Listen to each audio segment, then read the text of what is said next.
So this has actually become one of our most popular events, is this Christmas ball that we offer the young people the week before Christmas. And at this ball, we don't do much overt Christian teaching or talking about Christ or anything like that. It's an opportunity for the young people to get to know us and begin that relationship. And so this particular dance he came to, and I even had a comment from an adult volunteer that was there who know him, and they were shocked to see that he would even come to our Christmas ball just because of his background and who he was and his history.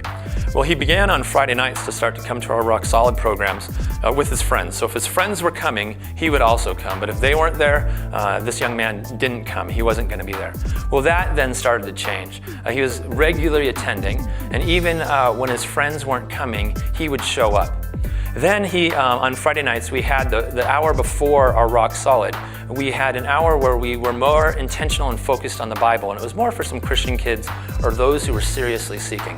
And this young man started coming to that, which we were just shocked and surprised and so excited to see God moving in his life. So he started coming to church, which is exciting because in Cyprus there are very few teenagers that are actively involved in regular and coming to church. And so especially this young man, because his family had no church background as far as going to church, and that was not. So he was doing this on his own. And one Sunday then I had an elder from our church come to me and say, this young man wanted to be baptized. And at first I was a little shocked. He hadn't told me about coming to know Christ yet. And so he said, would you talk to him though, and ask him about where he's at and why he's doing the baptism and all of that. And so I said, I'd love to.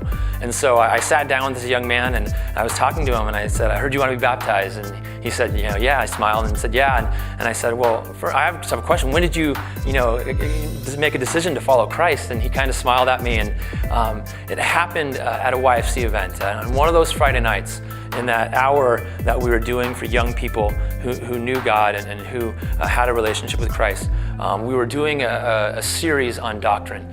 And in the video that I was using to kind of base our discussions on, the person in the video had talked about praying and making a decision to follow Christ.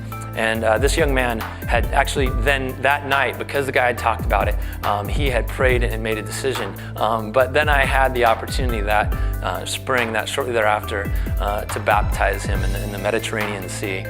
This young man who went from not knowing God, wouldn't even probably come to anything having to do with God, full through making a decision to follow Christ, and now wanting to be baptized and to let the whole world know what had happened on the inside and this decision that he had made to become a follower of Christ.